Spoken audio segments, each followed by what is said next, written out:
Hello everyone, very good morning to all of you. This is Vishal. So today's topic is complex number. और ये जो आपका lecture होगा totally बच्चे target है आपके कम्पिटिटिव एग्ज़ाम के लिए। तो इसमें हम क्या करेंगे ना, बोर्ड से थोड़ा सा एवव काम करना है हमने। जो हम बोर्ड लेवल का मैथमेटिक्स में पढ़ते हैं कॉम्प्लेक्स नंबर, उससे एक स्टेप इसको ऊपर लेके जाना है ताकि अपकमिंग एग्ज़ाम्स के लिए आपको हेल्प हो जाए। और उन अपकमिंग एग्ज़ाम में मैं सारे के सारे एग्ज़ाम लेके चल रहा हूँ आफ्टर 12th के, जिसमें आप एनडीए भी ले सकते हो, जेई मेंस भी ले सकते हो। मैं ये नहीं बोल रहा हूँ कि जेई मेंस का मैं यहाँ पे कवर करवाने वाला हूँ, पर जो भी बेसिक है ना जेई मेंस में आपके काम आएगा वो सारा का सारा हम अच्छे से कवर करेंगे। और एनडीए तो इसमें ऑलमोस्ट पूरा का पूरा हम क्या कर लेंगे बच्चे, कंप्लीट कर लेंगे। तो चलते हैं टॉपिक के ऊपर। सबसे पहले मैं आपको बता देता हूँ कि किस तरीके से हम इस पूरे के पूरे चैप्टर को फिनिश करने वाले हैं। हो सकता है इसमें 3 या 4 लेक्चर में हम इस पूरे के पूरे टॉपिक को क्या करें, फिनिश, जिसमें हम कॉन्सेप्ट भी सीखेंगे, जो बेसिक कॉन्सेप्ट है वो अच्छे से समझेंगे। और सबसे बड़ी बात, हम ये चेक करेंगे कॉम्प्लेक्स नंबर का हिस्टोरिकल बैकग्राउंड क्या है, कि कॉम्प्लेक्स नंबर आया कहाँ से। तो वो सारी की सारी कहानी हमने सीखनी है, कैसे नंबर सिस्टम का एक पार्ट क्या बन गया हमारा कॉम्प्लेक्स नंबर। और उससे पहले एक इमेजिनरी नंबर आपने सुना होगा, उसको भी देखेंगे, इमेजिनरी नंबर हमारा कहाँ से आया।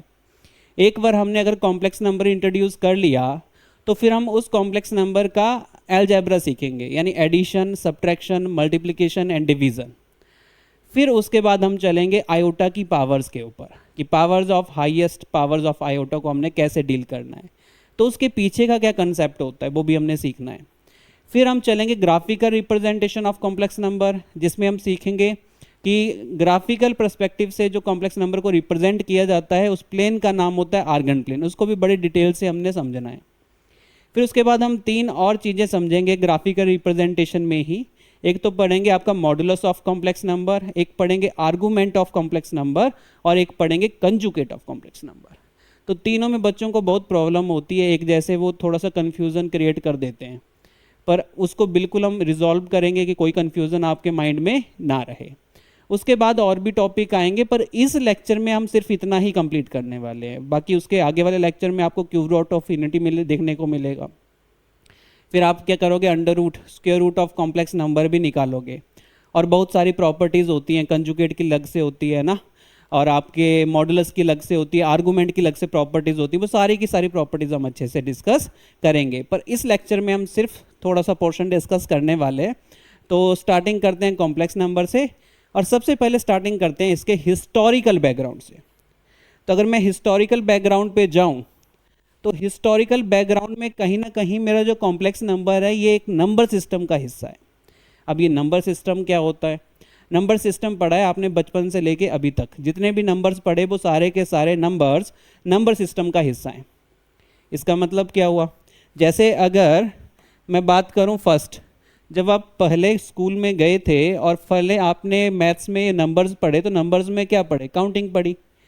जब टीचर ने बोला कि काउंट द थिंग्स, तो आपने बोला काउंटिंग 1 2 3 4 5, तो काउंटिंग स्टार्ट्स फ्रॉम 1, देन 2 3 4 5।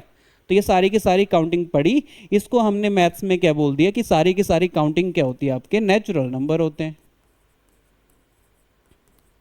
तो natural number means counting, it means 1 2 3 4 so on, ये सारी की सारी क्या आगे बच्चे, काउंटिंग, और इसी को ही हमने क्या बोल दिया, नेचुरल नंबर। सेकंड थिंग, फिर हमारे पास होल नंबर आए। होल नंबर आए तो होल नंबर में हमने जीरो को इसमें इंट्रोड्यूस कर दिया। Whole number it's mean 0 1 2 3 4 so on, ये सारे के सारे क्या बनेंगे बच्चे, आपके पास होल नंबर बनेंगे। एक चीज़ नोट करना, धीरे धीरे आप ये नोट कर रहे होंगे, पहले नंबर्स कम थे, अब नंबर्स बढ़ रहे हैं धीरे धीरे। यहाँ पे क्या आ गया, एक्स्ट्रा 0, उसके नेक्स्ट में और एक्स्ट्रा नंबर बढ़ जाएंगे। थर्ड में आएगा आपके पास इंटीजर। इंटीजर में आपके पास 0 1 2 3 4 एस ऑन, यहाँ पे -1 -2 और नेगेटिव में नेगेटिव इन्फिनिटी तक। ये सारे के सारे नंबर्स क्या होते हैं बच्चे, इंटीजर। पर फिर भी आपने देखा कि कभी कभार हम फ्रैक्शंस का यूज़ करते हैं। फ्रैक्शंस मतलब ऐसे 2/3 -2/3 -t/3 क्या है, आपका एक रैशनल नंबर है, तो उसके ऊपर वो वाले नंबर भी इंट्रोड्यूस कर लेते हैं। तो फोर्थ आ जाता है हमारा रैशनल नंबर,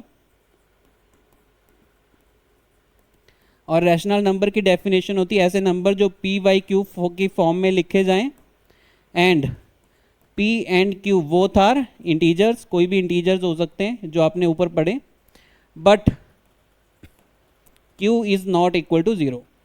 अगेन मैं ज़्यादा डिटेल में नहीं जाने वाला क्योंकि आज का जो टॉपिक है वो कॉम्प्लेक्स नंबर को डिस्कस करना है। ये थोड़ा सा हिस्टोरिकल बैकग्राउंड तो मैं बता रहा हूँ कि कैसे हम कॉम्प्लेक्स नंबर तक पहुँचे। रैशनल नंबर आपने क्लियर कर लिए, रैशनल के बाद आते हैं इरेशनल नंबर।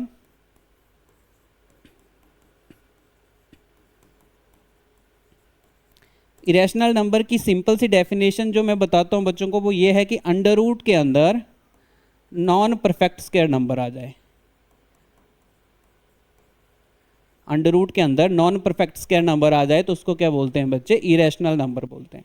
बल्कि इसकी एक और डेफिनेशन है, वो है डेसिमल वाली डेफिनेशन, जिसमें मैं बोलूँगा कि अगर किसी भी नंबर का decimal representation non terminating and non repeating आ जाए, ना ही वो टर्मिनेट हो ना ही वो रिपीट करे, तो वो होता है क्या? Irrational number. ये इसकी एग्जैक्ट डेफिनेशन है। पर अभी के लिए इतना याद करो कि अंडर रूट के अंदर नॉन परफेक्ट स्क्वायर नंबर आ जाए कोई भी, तो वो क्या मान लेना आपने? Irrational number. फिर सिक्स्थ आ गए हम रियल नंबर पे। और रियल नंबर की डेफिनेशन है कि जितने भी नंबर इस यूनिवर्स पे जिसको आप नंबर लाइन के ऊपर रिप्रेजेंट कर सको वो सारे के सारे क्या होते हैं? Real number. ये नंबर लाइन क्या है भाई? नंबर लाइन एक लाइन होती है जिसके ऊपर आप सारे के सारे नंबर्स को सीक्वेंस के अकॉर्डिंग एडजस्ट कर लेते हो। जैसे आपने ए बी सी को एडजस्ट करते हो ना, ए फिर बी फिर सी और लास्ट में क्या आ जाता है? जेड। तो प्रॉपर एक ऑर्डर होता है ना अल्फ़ाबेट्स लिखने का in case of A B C English. तो हम क्या कर रहे हैं? रियल नंबर्स में ये देखना है कि अगर मानो कोई भी मेरे पास क्या है बच्चे? Number line. ऐसे एक नंबर लाइन होती है और इस नंबर लाइन के बीच में क्या आता है? ज़ीरो, यहाँ पे वन, यहाँ पे टू, यहाँ पे थ्री, यहाँ पे फोर, यहाँ पे -1, -2, -3, और बीच में बहुत सारे नंबर्स आएंगे जो क्या होंगी? फ्रैक्शंस होंगी, पॉइंट्स होंगे, अंडर रूट वाली टर्म्स होंगी। तो वो सारी की सारी हम इसके ऊपर क्या कर सकते हैं? रिप्रेजेंट कर सकते हैं। तो जितने भी नंबर्स आप नंबर लाइन के ऊपर रिप्रेजेंट कर सकते हो वो सारे के सारे रियल नंबर होते हैं। और ये जो मैंने 5 के 5 लिखे हैं ये सारे के सारे नंबर्स मैं रिप्रेजेंट कर सकता हूँ नंबर लाइन के ऊपर। तो ये सारे के सारे क्या आ गए? Real numbers. रियल नंबर आपको याद होगा 10th में एक टॉपिक था, आपका एक चैप्टर था मैथ्स में, दैट इज रियल नंबर। वो ही रियल नंबर है। उसके बाद उस परेशानी कहाँ आना शुरू होगी? क्यों इमेजिनरी नंबर का कंसेप्ट आया? इस परेशानी के ऊपर भी बात करते हैं। अब परेशानी क्या आई कि हम क्या देख रहे थे कि जब हम सॉल्व कर रहे थे क्वाड्रेटिक इक्वेशन को, तो क्वाड्रेटिक इक्वेशन को सॉल्व करते टाइम दो सिचुएशन मैं आपके सामने लेके चल रहा हूँ। एक सिचुएशन है x² + 4 = 0 और सेकंड सिचुएशन में लेके चल रहा हूँ x² - 4 = 0। अब ये दोनों बच्चे क्वाड्रेटिक इक्वेशंस हैं। क्वाड्रेटिक इक्वेशन की डेफिनेशन होती है कि उसमें हाईएस्ट पावर ऑफ वेरिएबल क्या है? 2। तो इसमें हाईएस्ट पावर ऑफ वेरिएबल 2 है, तो दोनों क्या है मेरे पास? Quadratic equation. तो मैं पहले इसको सॉल्व कर रहा हूँ। तो इसको सॉल्व करोगे तो x² = +4 और x की वैल्यू आ जाएगी √4 और प्लस माइनस, क्योंकि आपको ये भी पता है क्वाड्रेटिक इक्वेशन के एट मोस्ट 2 सोल्यूशन आते हैं, एट मोस्ट 2 सोल्यूशन। तो यहाँ से x की एक वैल्यू आएगी +2 और x की सेकंड वैल्यू आएगी -2। तो ये दोनों की दोनों वैल्यूज आई आपकी, और ये सारी वैल्यूज क्या है? रियल है।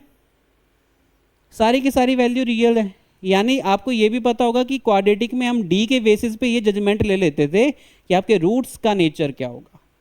अगर d = 0 आता है तो आप क्या बोल देते थे? दोनों रूट्स क्या होंगे? Real and equal.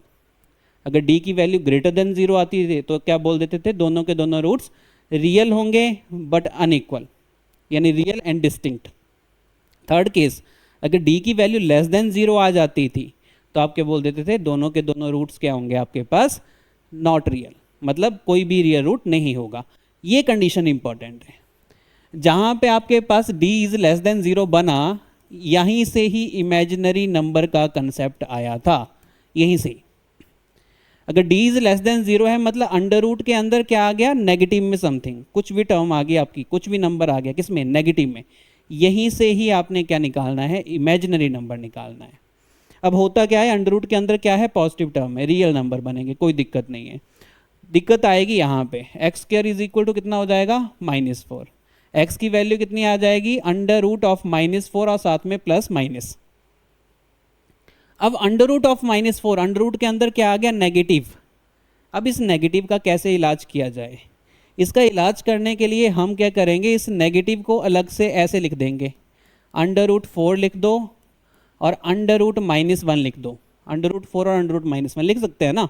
एक हमने ये वाली प्रॉपर्टी भी तो पढ़ी थी, a की पावर m और इनटू b की पावर m। अगर ऐसा कहीं दिया हो तो बेस डिफरेंट है पर पावर सेम है, तो उसको ऐसे भी लिख सकते हैं।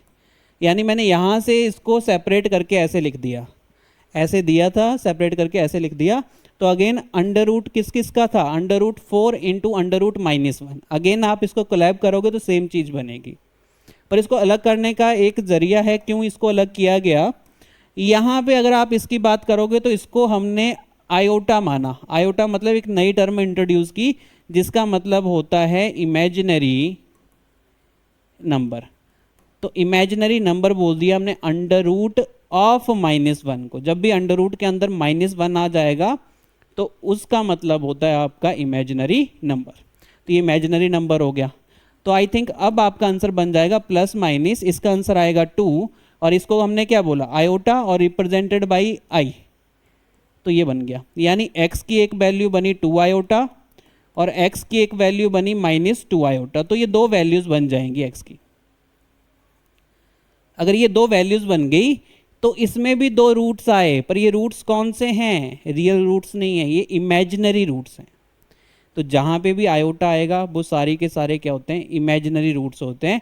और इमेजिनरी नंबर्स को आप किसके ऊपर ड्रॉ नहीं कर सकते, रियल नंबर लाइन के ऊपर ड्रॉ नहीं कर सकते। जो नंबर लाइन हमने पहले बनाई थी ना, उसके ऊपर आप इस आयोटा वाली टर्म्स को नहीं ड्रॉ कर सकते। उसके लिए एक अलग से कंसेप्ट आता है, एक अलग से ग्राफ आता है, वो भी हम पढ़ेंगे। तो ये समझ में आया आपको कि कैसे आपके पास इमेजिनरी नंबर का कंसेप्ट आया। तो इमेजिनरी नंबर का कंसेप्ट आया था यहाँ से, अंडर रूट के अंदर नेगेटिव कोई भी टर्म आ गई मतलब इमेजिनरी नंबर है। और इमेजिनरी रूट्स निकल आते हैं भाई, है ना। 10th में हम क्या बोल देते थे कि नो रियल रूट एग्जिस्ट, और इमेजिनरी रूट्स हम निकालते भी नहीं थे। पर 11th में निकालोगे, 11th में आप क्या निकालोगे, इमेजिनरी रूट्स निकालोगे। मैंने निकाल के आपको बताया, ये तरीका है निकालने का। उसमें से अंडर रूट -1 को सेपरेट करो और फिर उसको क्या लिख दो, आयोटा लिख दो। तो ये आएंगे आपके इमेजिनरी रूट। अगेन मैं एक चीज़ और क्लियर कर दूं, बच्चों के माइंड में ये भी काफ़ी कन्फ्यूज़न रहता है कि अंडर रूट 3 और बाहर माइनस है और एक में अंडर रूट 3 और अंदर माइनस है, इसमें से कौन सा रियल नंबर है, कौन सा इमेजिनरी नंबर है। तो ये रियल नंबर है, ये वाला इमेजिनरी नंबर है। इमेजिनरी नंबर तभी होगा जब अंडर रूट के अंदर माइनस आएगा, यानी इसको लिखने का एक तरीका और होगा मेरे पास, अंडर रूट 3 और साथ में आयोटा। पर ये क्या है, आपका रियल नंबर है। तो ये बात भी आपने साथ में क्या कर लेनी बच्चे, क्लियर। तो आई थिंक ये वाला आपको समझ में आया। देन हम चलते हैं अब अपनी इंट्रोडक्शन के ऊपर कॉम्प्लेक्स नंबर की। और अगर तुम्हें इमेजिनरी नंबर समझ आ गया और रियल नंबर समझ आ गया, तो कुछ नंबर हमने ऐसे बनाए जिसमें एक रियल पार्ट ले लिया, एक इमेजिनरी पार्ट ले लिया, और दोनों नंबर को आपस में क्या कर दिया, ऐड। तो एक नए टाइप का नंबर बना जिसको हमने बोला कॉम्प्लेक्स नंबर। तो डेफिनेशन ऑफ कॉम्प्लेक्स नंबर क्या बन जाएगी, it is nothing but the combination of real and imaginary number. तो complex number is nothing but it is the combination of real plus imaginary number. तो इसकी definition पे जाते हैं। और एक बात और, इसको जो रिप्रेजेंट किया जाएगा, जो रिप्रेजेंटेशन है वो है कैपिटल जेड। जैसे आपने देखा इंटीजर को रिप्रेजेंट किया जाता है, representation of integer is capital I, तो कॉम्प्लेक्स नंबर की रिप्रेजेंटेशन आ जाएगी कैपिटल जेड। और इसको लिखा कैसे जाता है, a प्लस आयोटा बी, ऐसे लिखा जाएगा, z is equal to a plus iota B. और इसमें एक और गौर करने वाली चीज़ ये है कि यहाँ पे a जो आएगा इसको बोलते हैं real part of complex number, real part of z। और ये जो आयोटा b है ना, इसमें आयोटा मत लेना साथ में, आयोटा का कॉफिशेंट ही लेना है जो आयोटा के साथ लगा होगा b, इसको बोलेंगे imaginary part of z complex number. Shortcut में कैसे लिखते हैं, real part of complex number, और इसको लिखते हैं imaginary part of complex number. ये शॉर्टकट लिखने का क्या है, तरीका है। पर अगेन मैं क्लियर कर दूं, मैक्सिमम बच्चे जो गलती करते हैं वो इमेजिनरी पार्ट बताने में कर देते हैं। जब मैं इमेजिनरी पार्ट पूछता हूं तो वो बोल देंगे यहाँ पे कि इमेजिनरी पार्ट है आयोटा के साथ। जस्ट लाइक एक एग्जांपल लेते हैं, मैंने लिख दिया 2 + 3 आयोटा। अब मैं बोलूँगा कि इसमें इमेजिनरी पार्ट बताओ और real part. Real part maximum बच्चे बिल्कुल सही बताते हैं कि रियल पार्ट सर इसमें क्या आएगा 2। अगर मैं real part of this complex number की बात करूँ, इसका नाम मैंने जेड दिया, तो यहाँ पे आ जाएगा आपके पास 2। पर अगर मैं imaginary part of this complex number पूछ लूँ तो मैक्सिमम बच्चे आंसर करेंगे 3 आयोटा। गलत है, 3 आयोटा नहीं आएगा, ओनली क्या आएगा 3। जो भी आयोटा के साथ लगा होता है वो होता है इमेजिनरी, आपका imaginary part of complex number. तो आई थिंक आप क्लियर है ना, ये बिल्कुल इंपॉर्टेंट है, मोस्ट इंपॉर्टेंट है। ये डेफिनेशन में भी लिखा होगा। जो चलो डेफिनेशन के ऊपर आते हैं। डेफिनेशन क्या थी? The numbers of in the form a + iota b, ऐसे नंबर जो a + आयोटा b के फॉर्म में हो, where a and b are real numbers. a और b क्या होंगे आपके पास? रियल नंबर्स होंगे। ये देखो, ये तो रियल नंबर जो होंगे, b भी रियल नंबर भी होगा, a भी क्या होगा? Real number. पर b रियल नंबर के साथ साथ में उसमें मल्टीप्लाई क्या हो रहा है? आयोटा। That's important. और आयोटा क्या होगा? √(-1). ये मैंने पहले डिस्कस किया था। आयोटा एक इमेजिनरी नंबर होता है, √(-1), उसी को ही हमने रिप्रेजेंट कर दिया आयोटा के साथ। तो उसी को ही क्या बोलते हैं बच्चे? कॉम्प्लेक्स नंबर बोलते हैं। a + आयोटा b का फॉर्म जो आता है उसी को क्या बोलते हैं? Complex number. Second, it is denoted by a + iota b, और इसको ऐसे z भी लिख देते हैं ना। तो if z = a + iota b, then real part of complex number is a। देखो a है, रियल पार्ट क्या है आपके पास? a। And the imaginary part of complex number is b। Iota b नहीं लिखा है, यहाँ पे भी क्या लिखा है? Only b। जो आयोटा के साथ लगा होगा वही क्या होगा? उसका इमेजिनरी पार्ट। तो ये आ गया। और R E means real part, I am means imaginary part. Definition आपको क्लियर होगी कॉम्प्लेक्स नंबर की। तो कॉम्प्लेक्स नंबर में एक और मैं छोटा सा एग्जांपल ले रहा हूँ अभी, इसको ध्यान से देखना। -3 - 2y3 आयोटा, और मैंने बोला इसमें आप रियल पार्ट बता दो और इमेजिनरी पार्ट। तो real part of that complex number, इसको मैंने जेड कॉम्प्लेक्स नंबर बोला, तो रियल पार्ट इसका कितना आएगा बच्चे? -3। और अगर मैं imaginary part of this complex number की बात करूंगा तो वो कितना आएगा? -2/3। तो ये दोनों चीज़ें आपको क्या होनी चाहिए? क्लियर होनी चाहिए। अब चलते हैं, कुछ कैटेगराइज किया गया कॉम्प्लेक्स नंबर को 3 अलग अलग नंबर्स में। है तीनों ही क्या? कॉम्प्लेक्स नंबर, पर कैटेगराइज किया गया। कैटेगराइज कैसे किया गया ये तो आपको समझ में आ गया। ये क्या है आपका? Complex number a + iota b। अब मैं कभी कभार क्वेश्चन में यूज़ की जाती है आपकी ये वाली स्टेटमेंट कि your complex number is purely real. Purely real number का मतलब है उसमें इमेजिनरी आएगा ही नहीं। प्योरली रियल बोला ना, तो इमेजिनरी पार्ट को ख़त्म करना है। तो आपने देखा था a + आयोटा b से आप लिखते थे, इमेजिनरी पार्ट ख़त्म करने के लिए b को क्या रखना पड़ेगा? 0। अगर b को 0 रखोगे तभी ये इमेजिनरी पार्ट खत्म होगा, तभी आपका कॉम्प्लेक्स नंबर क्या बनेगा? Purely real. तो आप क्या करोगे? यहाँ पे b को = 0 कर दोगे। इंपॉर्टेंट है, आगे जाके क्वेश्चन में यूज होगा। प्योरली रियल का मतलब b की वैल्यू 0 कर देना। इससे फायदा क्या होगा? आयोटा वाली टर्म खत्म, और क्या बनेगा आपका? Real complex number, purely real. Example ले लेते हैं, 2 एग्जाम्पल है, -5/2 भी एक एग्जाम्पल है, क्योंकि आप ऐसे लिख रहे हो 2 + 0 आयोटा -5/2 + 0 आयोटा। तो यहाँ पे आप b की जगह 0 रखोगे तो ये कॉम्प्लेक्स नंबर आपको, देखो 0 आयोटा लिखने का कोई फायदा नहीं है। इसको क्या लिख दूंगा मैं? 2। इसको क्या लिख दूंगा? -5/2। तो ये भी कॉम्प्लेक्स नंबर ही है। कैसे रिप्रेजेंट करोगे? रिप्रेजेंट कर दिया मैंने 0 + 2 आयोटा। वैसे भी आपने देखा ना, ये देखिए आपकी बहुत बड़ा सेट है कॉम्प्लेक्स नंबर, उसके अंदर सारे के सारे नंबर्स आ जाते हैं जो आपने पढ़े हैं। तो कॉम्प्लेक्स नंबर बहुत बड़ा क्या होगा? आपका एक सेट होगा। तो प्योरली रियल में ये कंडीशन इंपॉर्टेंट है, ये आपको पता होनी चाहिए। और क्यों ये कंडीशन आई ये भी आपको मैंने अभी एक्सप्लेन कर दिया। सेकंड थिंग, अगर मैं बोल देता हूँ प्योरली इमेजिनरी कॉम्प्लेक्स नंबर, तो प्योरली इमेजिनरी का मतलब है उसमें आयोटा वाली टर्म आएगी, ओनली इमेजिनरी टर्म। तो रियल टर्म को 0 होना पड़ेगा, यानी उस वाले केस में a की वैल्यू आपको क्या कर देनी है? 0। इसका भी एग्जाम्पल लिख लेते हैं। प्योरली इमेजिनरी कॉम्प्लेक्स नंबर का जो एग्जाम्पल हम बनाते हैं वो बना देंगे हम 2 आयोटा। और एक एग्जांपल मैं और बना देता हूँ मैं, -5/3 आयोटा।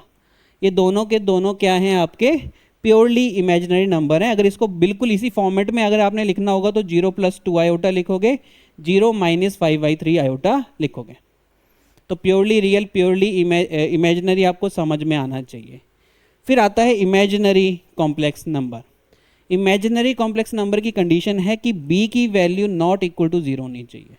अगर b की वैल्यू ही 0 हो गई तो कॉम्प्लेक्स नंबर तो गया, इमेजिनरी पार्ट गया, तो उसको 0 नहीं करना है, बाकी सब चलेगा। तो वो क्या आ जाएंगे आपके पास, इमेजिनरी नंबर। इसका एग्जांपल ले लेते हैं 3+2 iota.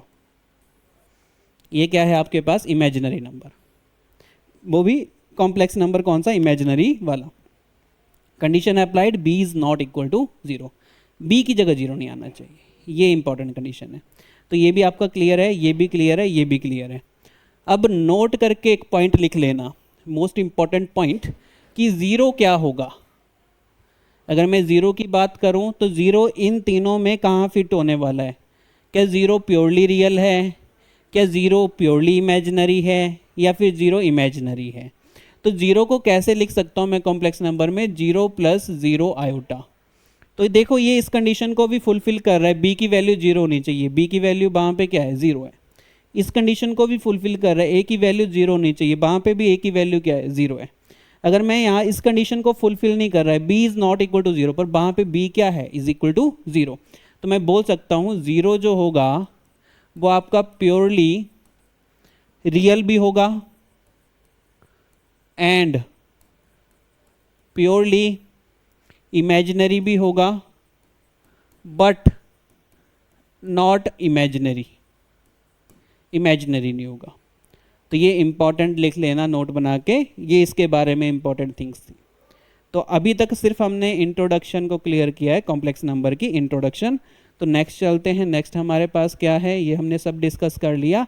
Iota and imaginary number, यानी उसकी पावर को हम डिस्कस करेंगे, आयोटा और उसकी पावर को। आयोटा समझ आया, √-1, उसकी पावर को डिस्कस करना है।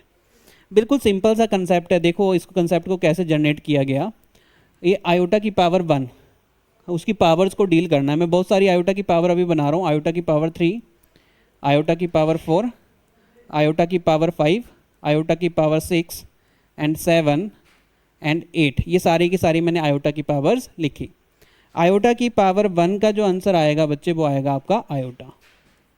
और आयोटा की पावर 2 का जो आंसर आएगा वो इसमें वैल्यू पुट कर रहा हूँ मैं, क्या होती थी आपके पास, ये तो आयोटा आया, ये होती थी √-1 और उसका होल स्क्वायर। तो आंसर कितना आ जाएगा, -1। आयोटा की पावर 2 का आंसर आता है -1। आयोटा की पावर 3 क्या होती है, आयोटा की पावर 2 इंटू आयोटा, ऐसे लिख सकता हूँ ना आयोटा की पावर 3 को। तो आयोटा की पावर 2 अभी मैंने -1 निकाला, -1 इंटू आयोटा, तो आंसर आ जाएगा माइनस आयोटा। फिर आयोटा की पावर 4 के ऊपर चलते हैं और वो आएगा आयोटा की पावर 3 इंटू आयोटा। आयोटा की पावर 3 कितनी है आपके पास, माइनस आयोटा और साथ में इंटू आयोटा, ये बन जाएगा आपके पास minus iota square. Minus iota square, iota square की वैल्यू अगेन आपको पता है -1, तो आ जाएगा आपके पास आंसर -(-1), आंसर आ जाएगा +1। सेम टू सेम आगे रिपीट करेंगे आयोटा की पावर 5 के लिए। आयोटा की power 5 is nothing but iota की पावर 4 इंटू आयोटा। आयोटा की पावर 4 इज 1 इंटू आयोटा, तो आंसर आ जाएगा फाइनल इज आयोटा। आयोटा की पावर 6, आयोटा की पावर 6 इज आयोटा की पावर 5 इंटू आयोटा की पावर 1। तो यहाँ पे आयोटा की पावर 5 आपने आयोटा लिखा, इसको फिर से आयोटा, तो आयोटा स्क्वायर बनेगा। Iota square is nothing but -1। फिर चलेंगे आयोटा की पावर 7 के ऊपर, तो यह आ जाएगी आयोटा की पावर 6 इंटू आयोटा। आयोटा का पावर 6 -1 आ जाएगा इंटू आयोटा, आंसर आ जाएगा माइनस आयोटा। आयोटा की पावर 8, आयोटा की पावर 7 इंटू आयोटा, आयोटा की power 7 is -1 and iota is your multiplication में माइनस आयोटा स्क्वायर, अगेन बनेगा -(-1), रिजल्ट आ जाएगा +1। सिर्फ 8 तक निकालना है। 8 तक क्यों निकालना पड़ा, पैटर्न को ऑब्जर्व करने के लिए। ऑब्जर्व द पैटर्न, पैटर्न को ऑब्जर्व कीजिए। अगर मैं पैटर्न को ऑब्जर्व करता हूँ तो यहाँ पे आपको आयोटा दिखा, यहाँ पे आपको अगर पावर 2 होगी तो -1, पावर 3 होगी तो माइनस आयोटा, पावर 4 होगी तो आपके पास पॉजिटिव 1। आगे फिर से ये चीज़ रिपीट होगी, आयोटा -1 माइनस आयोटा पॉजिटिव 1, जैसे मैंने यहाँ पे लिखा है। देखो यहाँ तक सेम, फिर से क्या हो गया, रिपीट। तो यहाँ से हमने क्या लॉजिक निकाला कि आयोटा की जो पावर होती है ना, उसकी वैल्यू, जो फाइनल वैल्यू, जो आउटकम्स आती हैं, वो 4 के बाद क्या हो रही हैं आपकी, रिपीट हो रही है। अगर वो 4 के बाद रिपीट हो रही है ना, यहाँ से यहाँ तक, यहाँ से यहाँ तक, तो हमने एक तरीका निकाला इस कंसेप्ट को ऑब्जर्व करके कि हाईएस्ट पावर ऑफ आयोटा को कैसे सॉल्व किया जाए। तो ये कंसेप्ट है, और इस कंसेप्ट में हमने क्या सीखा कि अगर आयोटा की हाईएस्ट पावर्स हैं, आयोटा की पावर है और हमने उसका आंसर निकालना है, तो आप सिंपली क्या करोगे, ये जो पावर होगी उसको डिवाइड बाई क्या कर दोगे, 4 से क्यों डिवाइड करना है, 4 के बाद ही तो रिपीट हो रही हैं, और आप फिर फोकस करोगे रिमाइंडर के ऊपर। डिवाइड करने से जो रिमाइंडर आएगा उसके ऊपर, अगर रिमाइंडर आता है 1 तो आप क्या बोलोगे, आयोटा की पावर 1 इसका क्या आ जाएगा, आंसर। यानी आप वो पावर निकालो चाहे आयोटा की पावर 1 लिखो, दोनों का मतलब क्या है, सेम। अगर आपका रिमाइंडर आता है 2 तो आयोटा की पावर 2 आपका आंसर आएगा। अगर रिमाइंडर आता है आपका 3 तो आयोटा की पावर 3 आपका आंसर आएगा। और रिमाइंडर आता है आपका 4 तो नहीं आएगा, है ना, समझ रहे हो ना, 4 नहीं आएगा, 4 से डिवाइड कर रहे हैं, 4 तो कभी नहीं आएगा, 4 1 जा 4, रिमाइंडर 4 नहीं आएगा, 4 से छोटे आएंगे। तो एक ऐसा हो सकता है कि रिमाइंडर आपका क्या आ जाए बच्चे, 0। अगर रिमाइंडर 0 आता है तो आयोटा की पावर 4 आपका आंसर होगा, है ना। ये 4 केस आपके बन सकते हैं।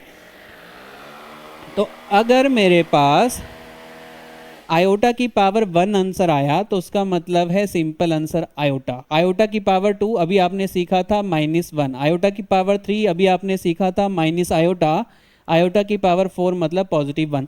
ये याद ही कर लेने, निकालने की जरूरत ना पड़े। 4 आंसर, आयोटा की पावर 1 इज आयोटा, आयोटा की पावर 2 इज -1, आयोटा की power 3 is minus iota, iota की पावर 4 इज पॉजिटिव 1। कहीं ऐसे रिलेट कर लेना, इसको इसके साथ और इसको इसके साथ, ऐसे रिलेट कर लेना। और वैसे ये तो तुम्हें ऐसे याद होना चाहिए, है ना, सपने में भी ये नजर आना चाहिए ऐसे, iota under root of -1 squaring both side, iota square is -1, ऐसे सपने में दिखने चाहिए दोनों के दोनों। ठीक है, क्लियर है। तो ये हो गया हमारा डन, ये हो गया आपका कंसेप्ट जिससे आप हाईएस्ट पावर ऑफ आयोटा को डील करोगे। आगे जाके क्वेश्चन करेंगे तो आपको समझ आएगा कि क्या मैं बोलने जा रहा हूँ। अच्छा, इसमें एक चीज़ और इसमें इंपॉर्टेंट, ये वाली जो नोट लिखा है ये भी मोस्ट इंपॉर्टेंट है, दोनों मैंने नोट्स लिखे। Sum of any 4 consecutive powers of iota is equal to 0। अब इसका क्या मतलब है, कंजिक्यूटिव होता है लगातार, अब लगातार पावर्स को ऐड करोगे, कंजिक्यूटिव 4 है ना, 4 कंजिक्यूटिव पावर्स ऑफ आयोटा, तो आंसर हमेशा क्या आता है बच्चे, 0।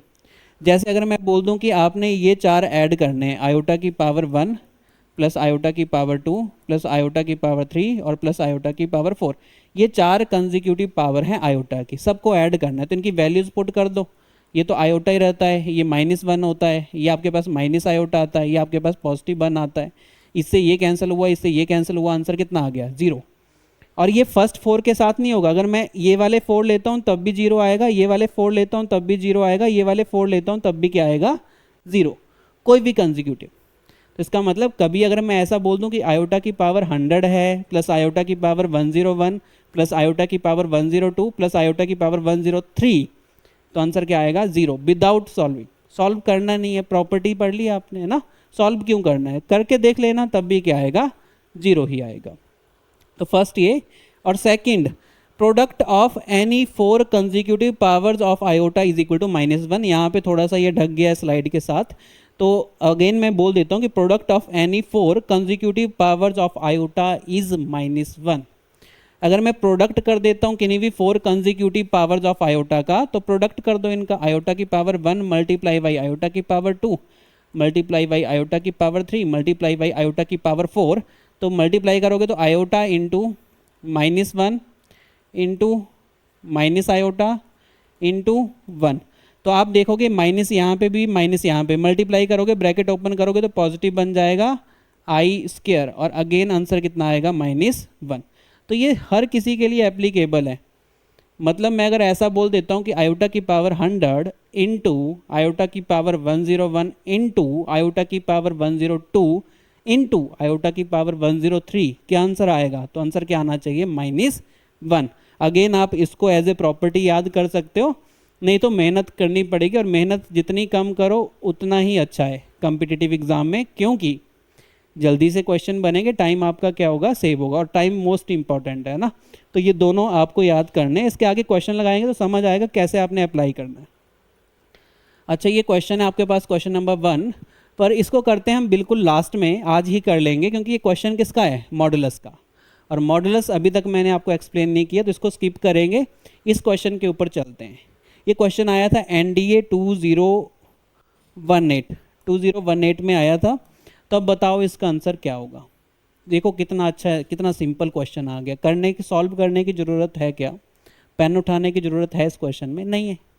आयोटा की पावर 1000 प्लस आयोटा की पावर 1001, क्या कंसेक्यूटिव पावर्स हैं? हाँ। और 4 ही हैं क्या? हाँ 4 ही हैं। तो आंसर कितना आ जाएगा? 0। सिंपल। तुमने सॉल्व करना है, सॉल्व करके देख लेना। डिवाइड बाई 4 कर लेना है इसको, डिवाइड बाई 4 करोगे, रिमाइंडर क्या बचेगा? 0। तो आयोटा की पावर 4 मतलब 1 आंसर आएगा। यही बताया था ना मैंने, रिमाइंडर 0 आयोटा की पावर 4 आंसर है, रिमाइंडर 1 आयोटा की पावर 1 आंसर है, रिमाइंडर 2 आयोटा की पावर 2, रिमाइंडर 3 आयोटा की पावर 3। तब इसको सॉल्व करोगे तब भी 0 ही आएगा, पर मैं इतनी मेहनत नहीं करवाना चाहता आपसे, डायरेक्ट आपको इसका आंसर क्या लगा देना है? 0। अब चलते हैं इक्वलिटी ऑफ कॉम्प्लेक्स नंबर पे। अब इक्वलिटी का क्या मतलब होता है कॉम्प्लेक्स नंबर पे? मैं कब बोलूँगा कि दोनों के दोनों कॉम्प्लेक्स नंबर आपस में क्या होंगे? इक्वल। तो एक छोटा सा एग्जांपल लेके इसको भी सॉल्व करेंगे। 2 + 3 आयोटा लिख दिया मैंने, और एक लिख दिया 3 + 2 आयोटा। इसको मैंने Z1 बोला, और इसको बोला मैंने Z2। ये Z1 कॉम्प्लेक्स नंबर है, एक Z2 कॉम्प्लेक्स नंबर है। क्या Z1 कॉम्प्लेक्स नंबर Z2 के इक्वल है? तो इस वाले केस में मैं बोलूँगा कि Z1 is not equal to Z2। क्यों? क्योंकि एक का रियल पार्ट दूसरे के रियल पार्ट के क्या है? सेम नहीं है। इसका रियल पार्ट 2 है, इसका रियल पार्ट क्या है? 3। इसका इमेजिनरी पार्ट 3 है, इसका इमेजिनरी पार्ट कितना है? 2। तो दो कॉम्प्लेक्स नंबर तभी आपस में इक्वल होंगे अगर एक का रियल पार्ट दूसरे के रियल पार्ट के इक्वल हो, और एक का इमेजिनरी पार्ट दूसरे के इमेजिनरी पार्ट के इक्वल हो। दोनों कंडीशन सेटिस्फाई होनी चाहिए। कि अगर मैं ऐसे लिखता Z1 is equal to 2 + 3 iota, और एक Z2 लिख देता मैं अगेन 2 + 3 आयोटा, तो मैं बोल सकता था कि Z1 इज इक्वल टू क्या है? Z2। यानी दोनों के दोनों कॉम्प्लेक्स नंबर आपस में क्या है? इक्वल। अब आप बोलोगे इसमें क्या बड़ी बात बता दी है? तो सिंपल ही है, दोनों एक जैसे दिखेंगे तो क्या बोल देना है हमने? इक्वल बोल देना है। पर क्वेश्चन चीज़ों को छुपाता है, उसमें बीच में इक्वलिटी लगा देता है ना। अब बिल्कुल छोटा सा एग्जांपल लूँगा, आगे जाके क्वेश्चंस में आपको और ज़्यादा डिटेल में समझ में आएगी ये वाली चीज़, बीच में कहीं भी यूज़ हो जाती है।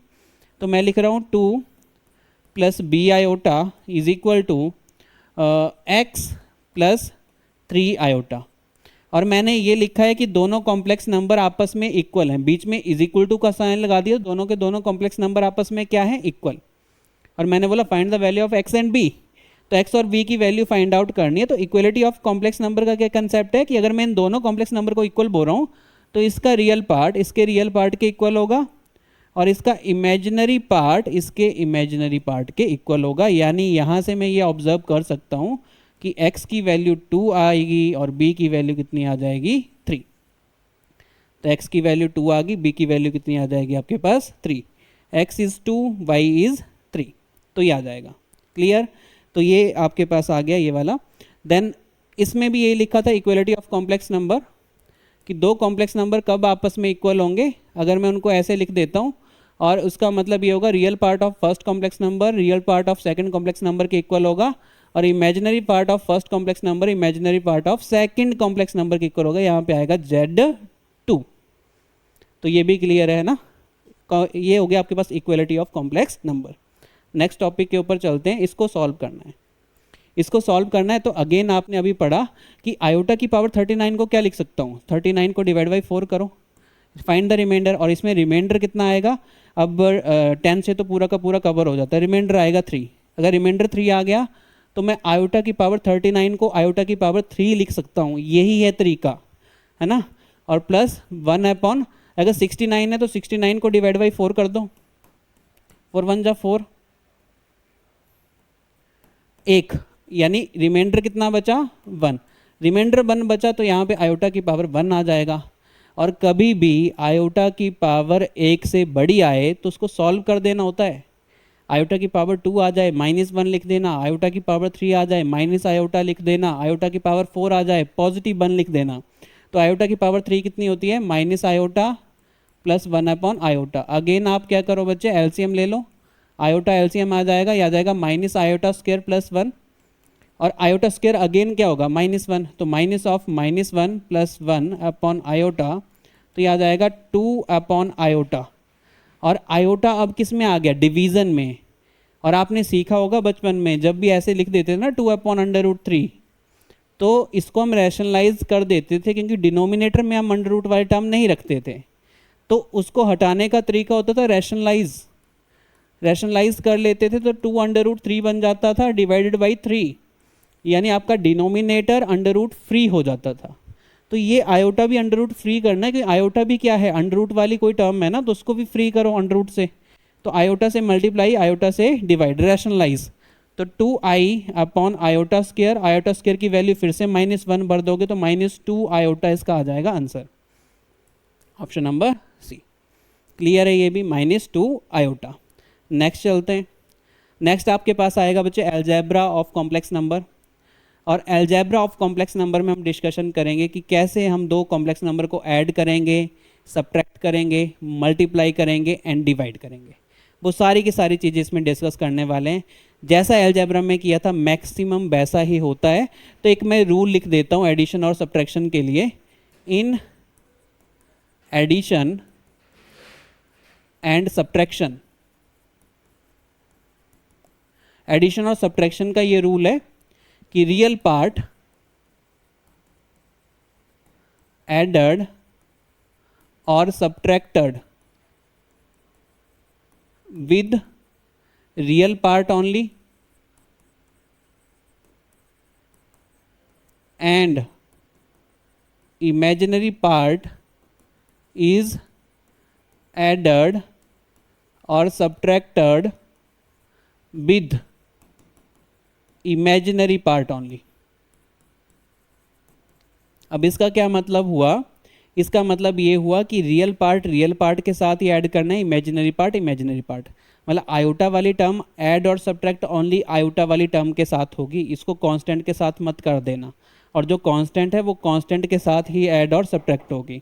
अब इसमें एक एग्जांपल लेते हैं, छोटा सा एग्जांपल। एक मैं Z1 ले रहा हूँ 2 + 3 आयोटा, और एक Z2 ले लिया मैंने 1 + 2 आयोटा।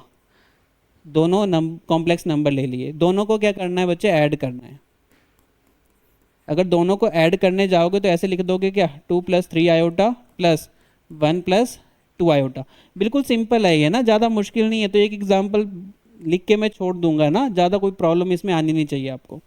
दोनों को ऐड करना है, दोनों कॉम्प्लेक्स नंबर को ऐड करोगे तो आपको मैंने ये बोला आयोटा वाली टर्म के साथ ही ऐड ऑन होगी। यही लिखा है यहाँ पे कि इमेजिनरी पार्ट के साथ ऐड और सब्ट्रैक्ट करो, और रियल पार्ट के साथ। तो 2 + 1 कितना आ जाएगा 3, और 3 + 2 कितना आ जाएगा 5, तो आ जाएगा 3 + 5 आयोटा। ये आ गया आपका एडिशन ऑफ 2 कॉम्प्लेक्स नंबर। और दो कॉम्प्लेक्स नंबर का एडिशन करता हूँ तो फाइनल जो बनेगा वो भी क्या बनेगा, कॉम्प्लेक्स नंबर बनेगा। उसको भी आप किस फॉर्मेट में लिख सकते हो, a + आयोटा v के फॉर्मेट में लिख सकते हो, लिखा है मैंने। इसका रियल पार्ट क्या है 3, इमेजिनरी पार्ट क्या है +5। तो ऐसे आप कर सकते हो। अब चलते हैं नेक्स्ट हम करेंगे सब्ट्रैक्शन में फिर से मैं दो नंबर ले रहा हूँ same to same, 2 + 3 iota and 1 + 2 iota. 2 + 3 और 1 + 2।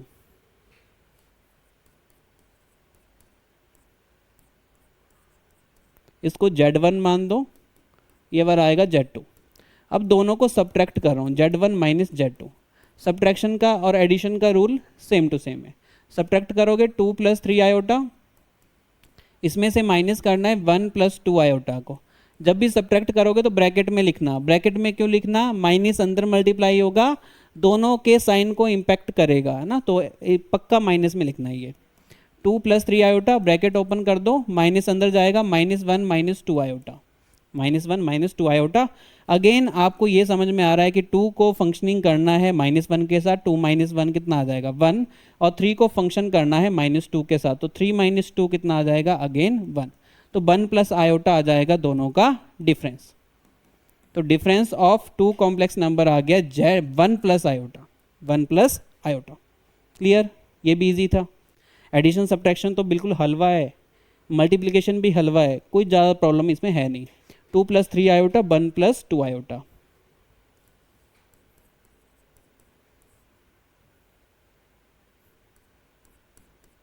इसको Z1 माना, इसको Z2 माना। यूनिवर्सल एग्जाम्पल सबको इसके साथ ही मैं करवा दूंगा।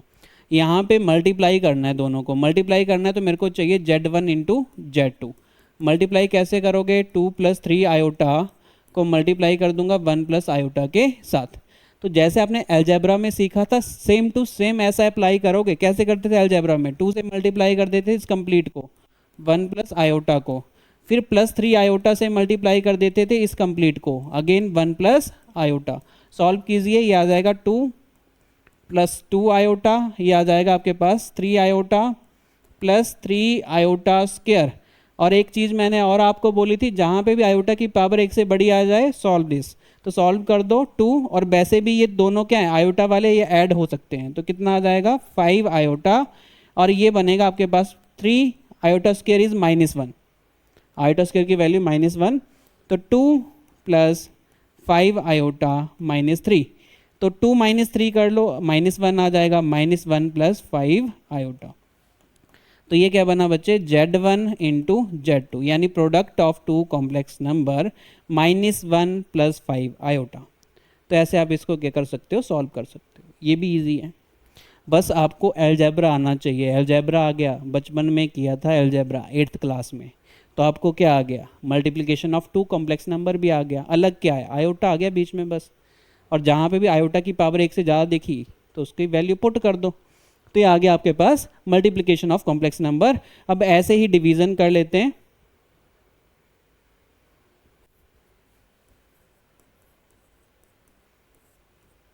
दो कॉम्प्लेक्स नंबर का डिवीजन यानी Z1 / Z2। तो डिवीजन में क्या रूल है, डिवीजन थोड़ा सा इंपॉर्टेंट हो जाता है। डिवीजन का मतलब है सिंपल आपने कॉम्प्लेक्स नंबर को फ्री कर देना है आयोटा से डिनोमिनेटर में, कि डिनोमिनेटर में आयोटा आपने रखना ही नहीं है, डिनोमिनेटर से आयोटा से फ्री कर दो अपने कॉम्प्लेक्स नंबर को। तो कैसे सॉल्व करेंगे, रैशनलाइज करके, ये ही तरीका होता है सॉल्व करने का। जब भी डिवीजन में आ जाए कॉम्प्लेक्स नंबर तो रैशनलाइज कर दो, इसका रैशनलाइजेशन आ जाएगा 1 - आयोटा 1 - आयोटा। रैशनलाइजेशन कैसे करते हैं बचपन में सीखा है, सेम टू सेम यहाँ पे अप्लाई किया। ऐसा करने से क्या होगा बच्चे, नीचे बनेगा a + b × a - b का फार्मूला, यानी a² - b², और ऊपर बन जाएगा आपके पास 2 + 3 आयोटा मल्टीप्लाई बाई 1 - आयोटा। तो ऊपर मल्टीप्लाई कर दो, मल्टीप्लाई करना अभी सीखा था पिछली वाली स्लाइड में, 2 multiply by 1 - iota + 3 iota multiply by 1 - iota upon 1 - iota square की वैल्यू -1, आयोटा स्क्वायर की वैल्यू -1 आपने पुट कर दी। आगे जाके फिर से इसको सॉल्व करोगे, 2 - 2 आयोटा, और फिर इसको सॉल्व करोगे तो +3 iota and -3 iota square upon 1 + 1। इस ब्रैकेट को ओपन किया, 1 + 1 2 - 2 आयोटा 3 आयोटा -3 आयोटा स्क्वायर।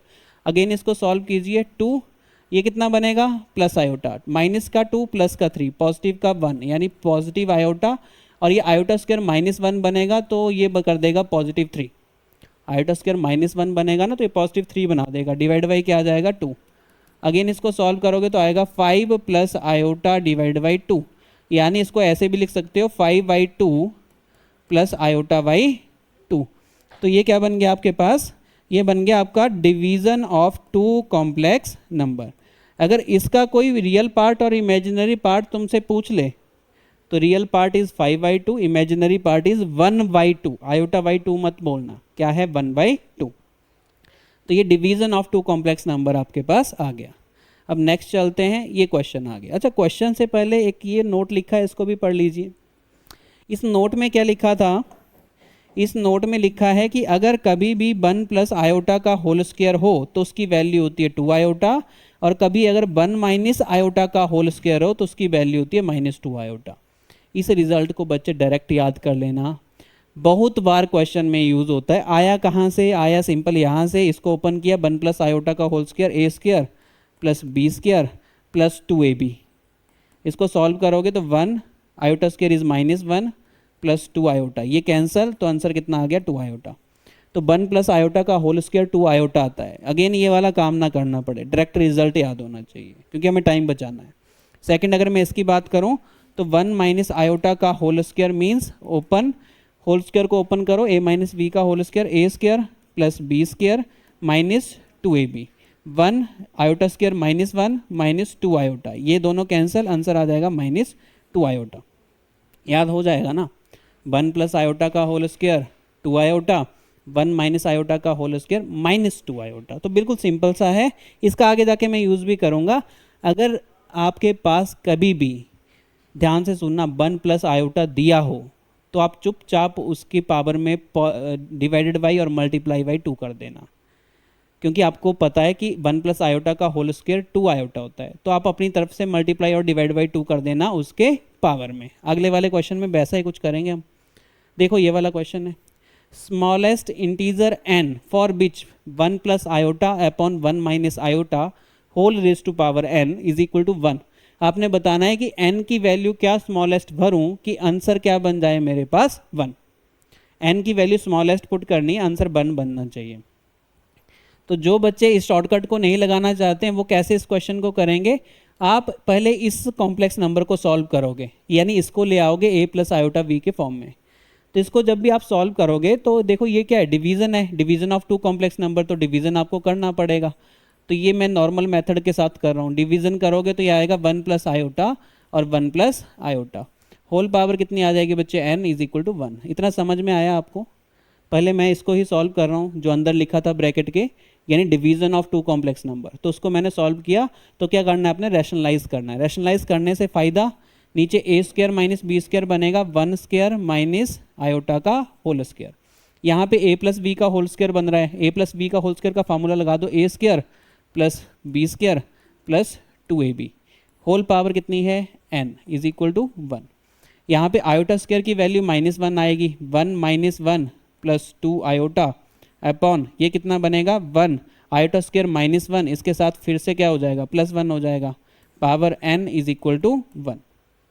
ये कैंसल, यहाँ पे 2 बनेगा ऐसे, 2 iota upon 2 whole raise to power n is equal to 1, 2 से 2 कैंसल, आयोटा की power n is equal to 1। अब बताओ n की मिनिमम वैल्यू कितनी भरूं कि 1 आंसर आ जाए? आयोटा की पावर है ना n की मिनिमम वैल्यू बताओ कितनी भरूं 1 आंसर आ जाए? आयोटा की पावर 1 भरोगे, n की जगह 1 रखोगे, आयोटा आंसर आएगा, आयोटा की पावर 2 डालोगे, -1 आंसर आएगा। मेरे को आंसर क्या चाहिए? +1। आयोटा की पावर 3 डालोगे, माइनस आयोटा आंसर आएगा, आयोटा की पावर 4 डालोगे, +1 आंसर आएगा। तो मिनिमम वैल्यू पूछी थी तो n की वैल्यू 4 डालनी पड़ेगी, तभी आपके पास क्या आएगा, इक्वेशन सेटिस्फाई हो जाएगी। तो आंसर कितना आ जाएगा? a यानी 4।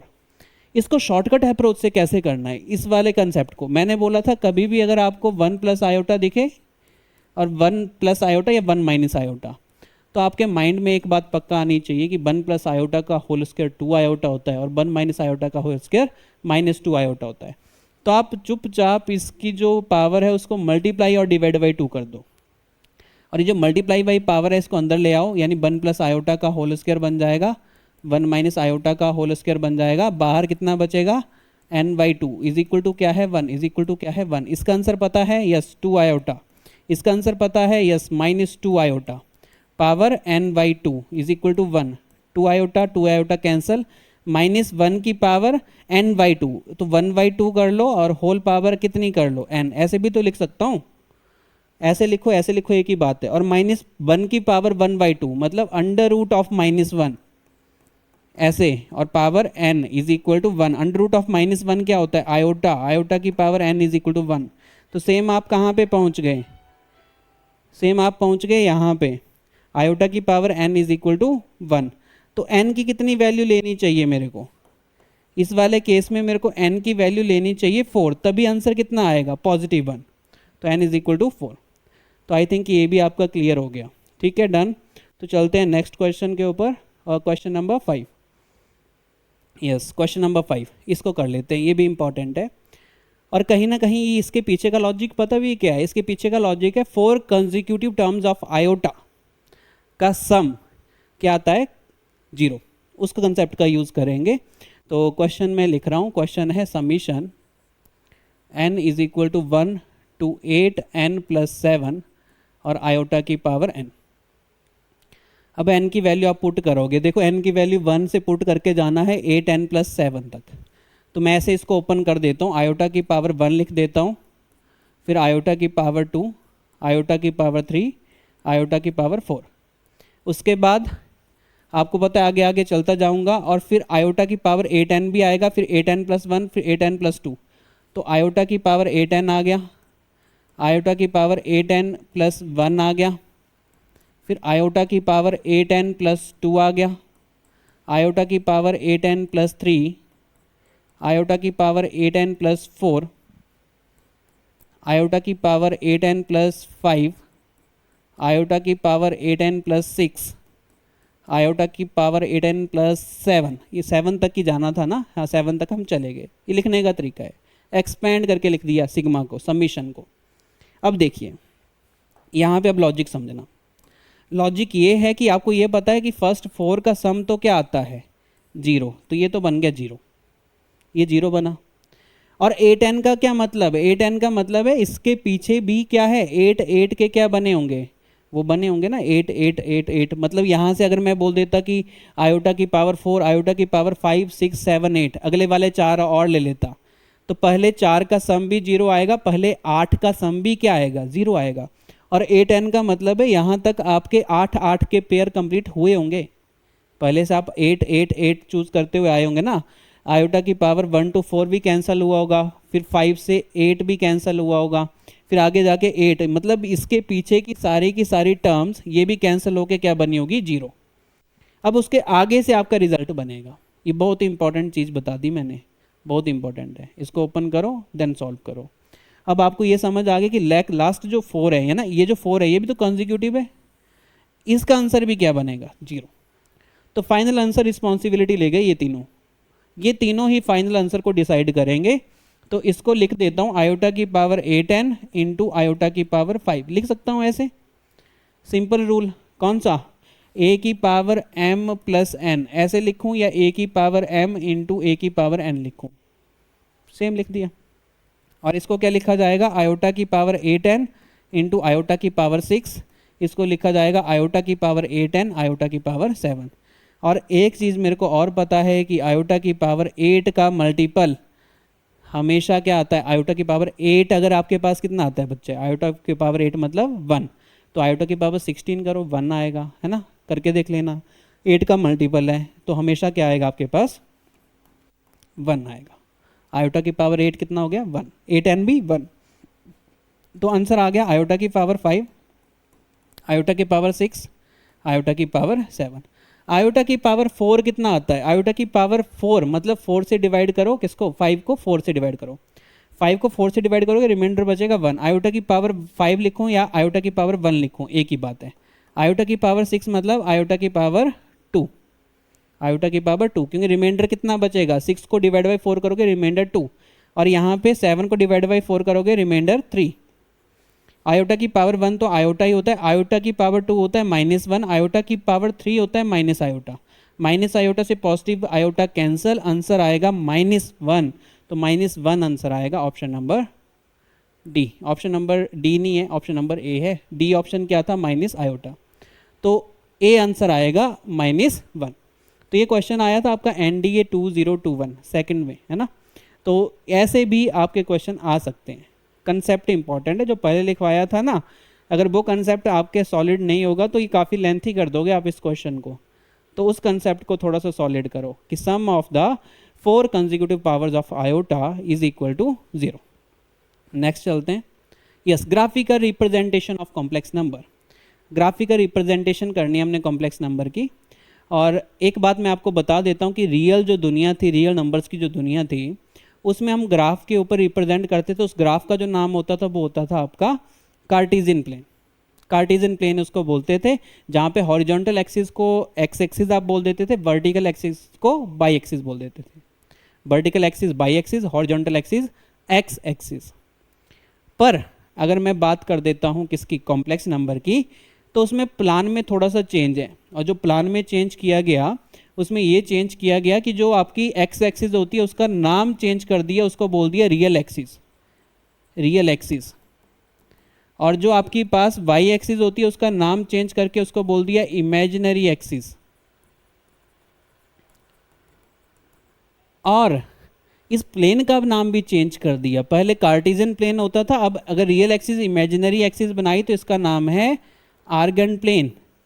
यानी आर्गन प्लेन का यूज होता है रिप्रेजेंटेशन ऑफ कॉम्प्लेक्स नंबर के लिए, जो मैंने स्टार्टिंग में बात की थी। जब भी आप किसी भी कॉम्प्लेक्स नंबर को रिप्रेजेंट करोगे तो वो किसके ऊपर रिप्रेजेंट कर सकते हो, आर्गन प्लेन के ऊपर। तो मैं कुछ नंबर इसके ऊपर आपको रिप्रेजेंट करके बताऊंगा। जैसे एक मैंने लिखा 3+2 आयोटा, कॉम्प्लेक्स नंबर लिख दिया 3+2 आयोटा।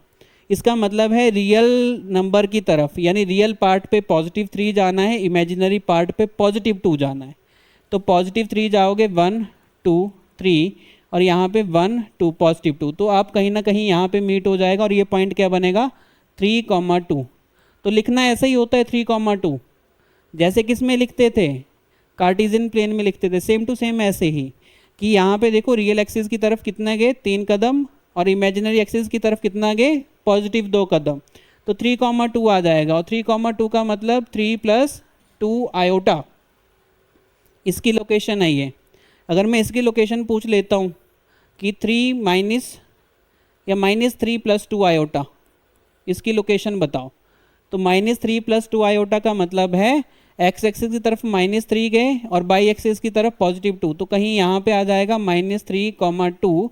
और ये किसकी लोकेशन है, ये है आपके पास -3+2 आयोटा कॉम्प्लेक्स नंबर की लोकेशन। अगेन अगर मैं ऐसे लिख देता हूँ, दोनों माइनस कर देता हूँ, तो यहाँ पे आ जाएगी इसकी लोकेशन, यानी ये वाला पॉइंट आएगा -3, -2, और ये लोकेशन हो जाएगी आपकी -3, -2 आयोटा कॉम्प्लेक्स नंबर की। अगर मैं फोर्थ एग्जांपल ले लेता हूँ, वो ले लेता हूँ 3 - 2 आयोटा, तो एक्स एक्सिस की तरफ +3 जाना है, वाई एक्सिस की तरफ -2, तो ये पॉइंट यहाँ पे आ जाएगा 3, -2। ये लोकेशन आ गई आपके पास 3 - 2 आयोटा के। क्लियर, तो ये लोकेशन आ गई। और ये बहुत इंपॉर्टेंट है। अगर मैं कभी आपसे पूछ लूँ एक कॉम्प्लेक्स नंबर का एग्जाम्पल देखिए, बताओ ये कौन से क्वाड्रेंट में लाई करेगा, 4 क्वाड्रेंट होते हैं, तो आपको आइडेंटिफाई करना आना चाहिए, जैसे मैंने अभी रिप्रेजेंट किया। अगर आपको कार्टेशियन प्लेन आता है तो आपको आर्गन प्लेन भी आता है, कुछ ज़्यादा इसमें डिफ़िकल्ट नहीं है, बस नाम ही चेंज हुए हैं ना, तो वो आपको बताना आना चाहिए। अच्छा, एक छोटा सा इसमें और एक एग्जांपल लेता हूँ, इंटरेस्टिंग एग्जांपल। मैं क्या कर रहा हूँ कि आपको बोल रहा हूँ कि 2+0 आयोटा बताओ कहाँ आएगा, 2+0 आयोटा आर्गन प्लेन के ऊपर। तो एक्स एक्सिस की तरफ 2 गए, मतलब रियल पार्ट की तरफ कितना गए, रियल एक्सिस पे 2, इमेजिनरी पे गए नहीं, तो ये जो लोकेशन है ना ये आएगी 2,0, और 2,0 का मतलब ये लोकेशन आ जाएगी 2+0 आयोटा। अगर ऐसे लिख देता हूँ कि आपका जो 5 आयोटा बताओ कहाँ आएगा, 5 आयोटा का मतलब 0+5 आयोटा, यानी रियल पार्ट पे, यानी रियल एक्सिस पे गए नहीं, इमेजिनरी पे कितने चले गए 5, तो यहाँ पे कहीं 5 होगा, तो ये वाला पॉइंट कितना आ जाएगा बच्चे 0,5, यानी ये लोकेशन होगी आपके पास 0+5 आयोटा कॉम्प्लेक्स नंबर की। तो अगेन ये भी आपको पता होना चाहिए कि जब प्योरली रियल जो होंगे और प्योरली इमेजिनरी कॉम्प्लेक्स नंबर जो होंगे वो क्वाड्रेंट पे लाई नहीं करते, या तो वो आपके रियल एक्सिस पे लाई करते हैं, या तो वो किसके ऊपर लाई करेंगे, इमेजिनरी एक्सिस के ऊपर। तो ये आर्गन प्लेन का रिप्रेजेंटेशन हो गया। इसमें मैं जानना नहीं चाहता क्योंकि आगे जाके आप ये चीज़ें पढ़ोगे, है ना, जो अगले वाली स्लाइड है उसमें आप यही चीज़ें पढ़ने वाले हो, तो इसके बारे में हम अगली वाली स्लाइड पर डिस्कस कर लेंगे। अभी सिर्फ हमने ये सीखना है कि आर्गन प्लेन क्या होता है और हम कैसे ये जजमेंट ले पाते हैं कि कोई भी कॉम्प्लेक्स नंबर आर्गन प्लेन के ऊपर कैसे हम रिप्रेजेंट करेंगे। तो ये क्लियर है गया, ग्राफिकल रिप्रेजेंटेशन डन। अब यहाँ पे 3 मोस्ट इंपॉर्टेंट टर्म्स आपके पास आती हैं और इसमें कंफ्यूजन नहीं करना है, क्रिएट बहुत इंपॉर्टेंट है ये, मॉडुलस, कंजुगेट और एक आएगा आर्गुमेंट। तीनों के तीनों मोस्ट इंपॉर्टेंट है, मॉडुलस, कंजुगेट, आर्गुमेंट। पहले तो पहचान सीख लो। मॉडुलस का साइन होता है जेड, और ऐसे दो ये लगाए होंगे इन्होंने, ऐसे जेड और ये मॉडुलस है। अगर ऐसे कभी दिया होगा तो उसका मतलब होगा कंजुगेट, और कभी ऐसे दिया होगा आर्गुमेंट ऑफ जेड और थीटा दिया होगा तो उसका मतलब सीधा क्या मानना है आपने, आर्गुमेंट ऑफ कॉम्प्लेक्स नंबर। अब ये होते क्या हैं इसके ऊपर देख लेते हैं, पहले डेफिनेशन देख लेते हैं।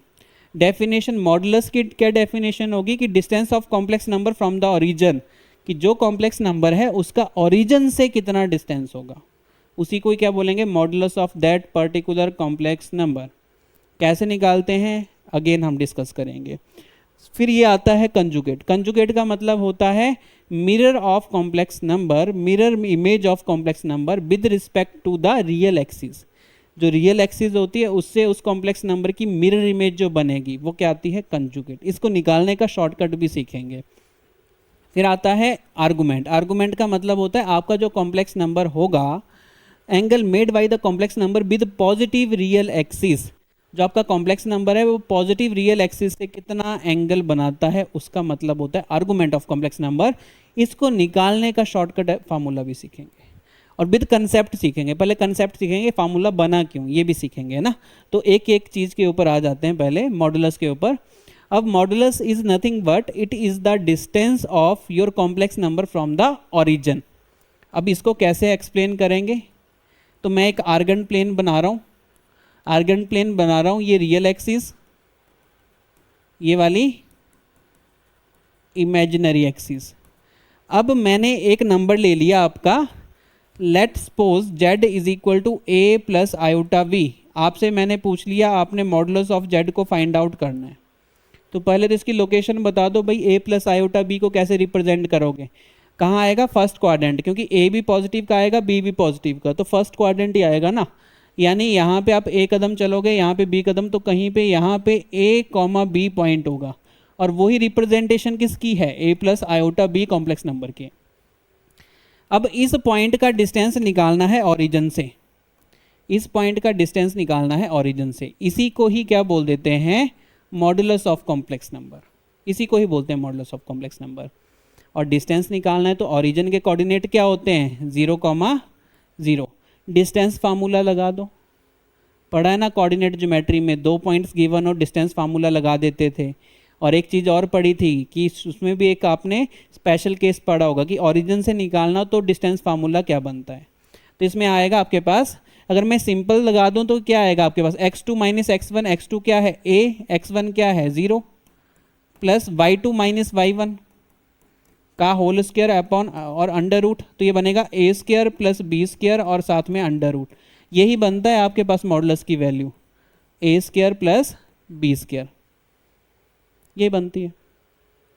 और इसी को मैं ऐसे भी लिख देता हूँ कि किसी भी मॉडुलस कॉम्प्लेक्स नंबर का मॉडुलस निकालना हो तो real part of that complex number का होल स्क्वायर करना plus imaginary part of that complex number का क्या कर देना, होल स्क्वायर, और साथ में क्या कर देना, अंडर रूट। अगेन आपको यहाँ पे भी आयोटा लेके नहीं आना, इमेजिनरी पार्ट को रखना है आप विदाउट आयोटा। आयोटा लगा दिया तो मामला गड़बड़ है ना, तो ऐसे आप निकालोगे। तो एक छोटा सा एग्जाम्पल कर लेते हैं इसके ऊपर। अगर एग्जाम्पल करेंगे तो एग्जाम्पल में मैं लिख देता हूँ 3 + 2 आयोटा कॉम्प्लेक्स नंबर है, आपने इसका मॉडुलस निकालना है। तो मॉडुलस निकालना है तो इसका रियल पार्ट का होल स्क्वायर, इसके इमेजिनरी पार्ट का होल स्क्वायर और होल अंडर रूट, तो आ जाएगा 9 + 4 अंडर रूट, 9 + 4 अंडर रूट 13। मतलब उनका डिस्टेंस फ्रॉम ओरिजिन, ये जो कॉम्प्लेक्स नंबर लिखा है ना 3 + 2 आयोटा, इसका डिस्टेंस ओरिजिन से कितना होगा, अंडर रूट 13 होगा, अंडर रूट ऑफ 13। तो ये समझना है मेरे को। ऐसे ही मतलब हम फाइंड आउट करेंगे, इसका क्या है, बेसिक है, कैसे हमने फाइंड आउट किया, क्यों ये फार्मूला बना, क्यों बना, डिस्टेंस फार्मूला लगा के। तो मॉडुलस आई थिंक आपका क्लियर हुआ, आगे जाके क्वेश्चन में यूज़ करोगे तो प्रैक्टिस भी हो जाएगी। फिर आगे conjugate of complex number. Conjugate का मतलब होता है आपके कॉम्प्लेक्स नंबर की mirror image with respect to real axis. तो अगेन मैं यहाँ पे एक क्या बना रहा हूँ बच्चे, आर्गन प्लेन बना रहा हूँ। आपको पता है ये रियल एक्सिस है, ये आपके पास क्या है, इमेजिनरी एक्सिस। आप एक कॉम्प्लेक्स नंबर ले लो, उसकी इमेज बना लो, इमेज बनाने का मतलब है यहाँ पे एक शीशा रखो, ऐसा एज्यूम करो रियल एक्सिस के ऊपर क्या एक मिरर है और उसकी मिरर इमेज कहाँ बनेगी। सपोज करो मैंने ये लिख दिया 2 + 3 आयोटा जेड। अब मेरे को चाहिए कंजुगेट ऑफ जेड, रिप्रेजेंटेशन ऐसे होगी। तो पहले इसको रिप्रेजेंट करोगे 3 + 2 आयोटा मतलब x की तरफ 3 y की तरफ 2 और 3, x की तरफ 2 y की तरफ 3, तो 2,3 आ जाएगा। ये लोकेशन किसकी है 2 + 3 आयोटा की है। इसकी मिरर इमेज कहाँ बनेगी, बिल्कुल यहाँ पे। अगर आपने मिरर कहाँ रखोगे, जो डिस्टेंस ये होगा वही डिस्टेंस यहाँ पे आएगा। पर फोर्थ क्वाड्रेंट में आपको पता है ना माइनस कॉमा प्लस हो जाता है, यानी माइनस प्लस कॉमा माइनस हो जाता है, सॉरी। तो 2 आएगा कॉमा -3, तो ये पॉइंट आ जाएगा। और ये जो आएगा वो आएगा 2 - 3 आयोटा। तो 2 + 3 आयोटा का जो कंजुगेट बनेगा वो आता है 2 - 3 आयोटा। तो इसको भी एक शॉर्टकट याद रखना, सिंपल हम क्या बोल देते हैं, change the sign of iota. Iota का साइन चेंज कर दो। ये इसका बेसिक है कि क्या वो बोलना चाहता है, क्या निकालना है। तो ये आ जाएगा 2 - 3 आयोटा। तो कोई और एग्जांपल ले लेते हैं। एक एग्जांपल ले लिया मैंने -5 + 3y2 आयोटा। मैंने कहा इसका कंजुगेट निकालो, इसको मैंने मान लिया Z2। अब आपसे पूछ लिया कि Z2 का कंजुगेट निकालो, तो सिंपल आयोटा वाली साइन टर्म का साइन चेंज कर दो। इसका नहीं करना है, आयोटा वाली टर्म का। तो -3y2 आयोटा कर देना, तो मिरर इमेज बन जाएगी। और उसको रिप्रेजेंट करके भी देख लेना, सेम ही मतलब है। अगेन मैं कुछ और इसमें चेंजेस करता हूँ। मैंने एक Z3 कॉम्प्लेक्स नंबर लिया और वो पहले मैंने 2 - 3 आयोटा। अब मैंने Z3 का कंजुगेट तुमसे पूछ लिया, तो अगेन आयोटा वाली टर्म का साइन चेंज कर दो, 2 + 3 आयोटा। इसका नहीं करना, ओनली आयोटा वाली टर्म का। तो ये आपके पास शॉर्टकट बन गया कि change the sign of iota. Iota वाली टर्म का साइन चेंज कर दो, कंजुगेट बन जाता है। और उसका ग्राफिकल रिप्रेजेंटेशन ये है, जो मेन मतलब है ये है। सोचो अगर कोई पॉइंट आपका रियल एक्सिस के ऊपर लाई करेगा, रियल एक्सिस के ऊपर लाई करेगा, मानो ये वाला पॉइंट है -1, 0 आयोटा, -1 + 0 आयोटा ना, -1 + 0 आयोटा। तो अगर ये -1 + 0 आयोटा वाला पॉइंट होगा, तो बताओ इसकी मिरर इमेज बनेगी क्या, नहीं बनेगी। आयोटा में 0 आयोटा लगा दो, -0 आयोटा लगा दो, एक ही मतलब। और वैसे भी देखो यहाँ पे भी ग्राफिकल पर्सपेक्टिव समझ में आ रहा है, इसकी मिरर इमेज क्यों बनेगी, ये तो ऑन द लाइन है। इधर होता तो इधर मिरर इमेज बन जाती, इधर होता तो ऊपर बन जाती। तो ये इसका कंसेप्ट है कंजुगेट का। तो अगेन एग्जाम से पहले तीनों की डेफिनेशन आपको क्या होनी चाहिए, क्लियर। अब आ जाते हैं आपके थर्ड कंसेप्ट के ऊपर, आर्गूमेंट ऑफ कॉम्प्लेक्स नंबर। बहुत इंपॉर्टेंट है, आगे जाके और भी काम आएगा तुम्हें जब आप कार्टेशियन फॉर्म लिखते हो, बाकी जो फॉर्म होती है वो लिखते हो कॉम्प्लेक्स नंबर के। तो आर्गूमेंट का क्या मतलब होगा कि अगर सपोज करो ये आपका आर्गन प्लेन है और आपका कॉम्प्लेक्स नंबर है इस वाले क्वाड्रेंट में, आपका कॉम्प्लेक्स नंबर ये रहा Z। तो आपका जो कॉम्प्लेक्स नंबर है वो पॉजिटिव एक्स एक्सिस के साथ, यानी पॉजिटिव रियल एक्सिस के साथ, हर किसी के साथ नहीं, positive real axis. Again definition देख लेना, पिछली स्लाइड में पॉजिटिव रियल एक्सिस बोला था। तो पॉजिटिव रियल एक्सिस ये हुई, ये नेगेटिव रियल एक्सिस है। पॉजिटिव रियल एक्सिस के साथ कितना एंगल बना रहा है वो ही होता है आपका आर्गूमेंट। ये एंगल निकाल लोगे तो क्या आ जाएगा, आर्गूमेंट ऑफ कॉम्प्लेक्स नंबर। और इसको आपको पता है ये होता है a, b, point a, b आता है ना, a + iota b, a, b। तो आपको ये भी समझ में आना चाहिए कि ये वाला डिस्टेंस a होता है, ये वाला डिस्टेंस क्या होता है आपके पास b। तो एंगल निकालना है तो आपको पता है एंगल का रिलेशन निकाल दो ट्रिग्नोमेट्री से, परपेंडिकुलर और बेस का क्या आता है, tan theta. tan theta is equal to perpendicular upon base. और इस वाले केस में परपेंडिकुलर क्या है b, बेस क्या है a। यहीं से ही एक लॉजिक बना लेंगे हम।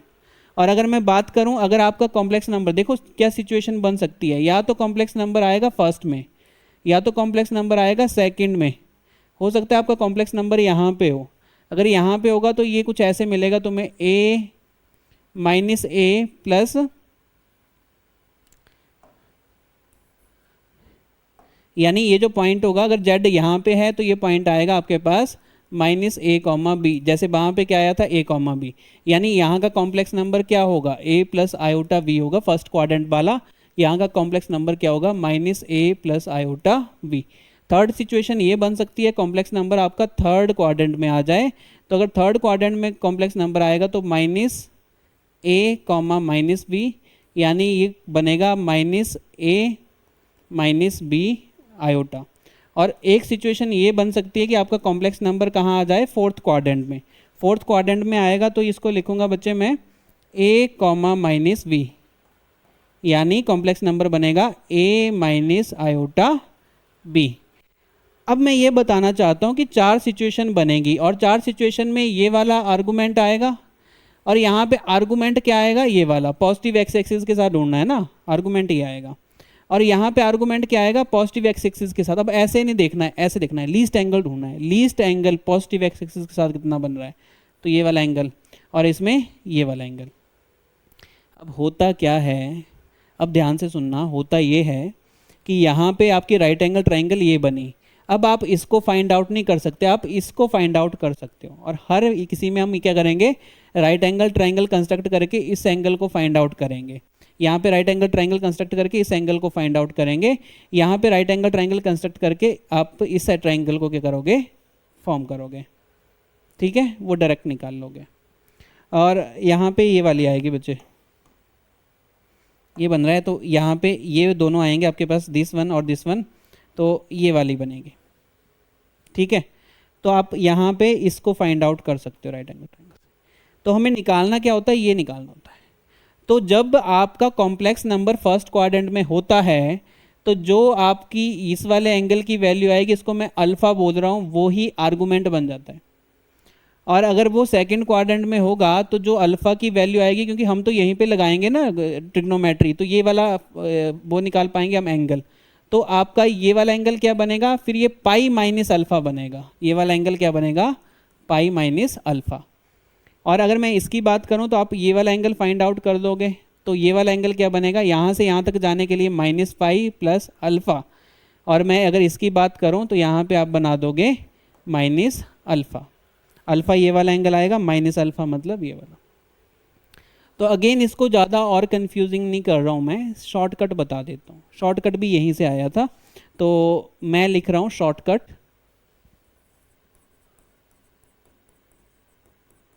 To find argument of complex number, और इसको क्या बोलते हैं, थीटा। तो स्टेप लिख लेना, first step, find the value of alpha. Alpha की वैल्यू फाइंड आउट करो। Alpha is nothing but tan inverse B by A, और बी बाई ए का क्या लेना है बच्चे, मॉड। यहाँ से आपने अल्फा की वैल्यू फाइंड आउट करनी है। ये अल्फा क्या है, अल्फा यही है, ये वाला एंगल। यहाँ पे अल्फा ये बनेगा, यहाँ पे अल्फा ये बनेगा, यहाँ पे अल्फा ये बनेगा। इसको हम फाइंड आउट कर रहे हैं, यहीं पे बनेगा ना। इसको थोड़ा सा चेंज कर लेना बच्चे, ये यहीं पे बनेगा अल्फा। मतलब एंगल तो आपका पॉजिटिव में आएगा ना, पर आपको इसके साथ लेना है तो उसको नेगेटिव लिखना पड़ेगा बाद में।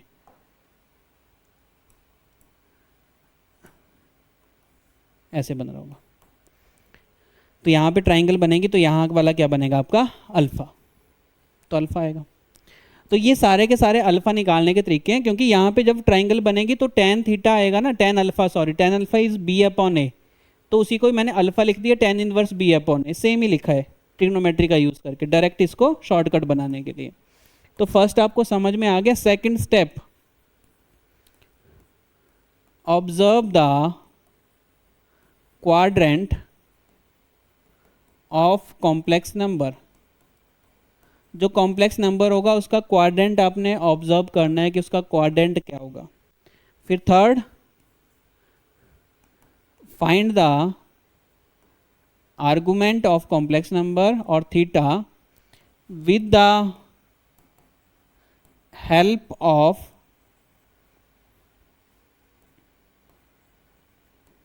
दिस का क्या मतलब है, जो मैं अभी बनाने वाला हूं।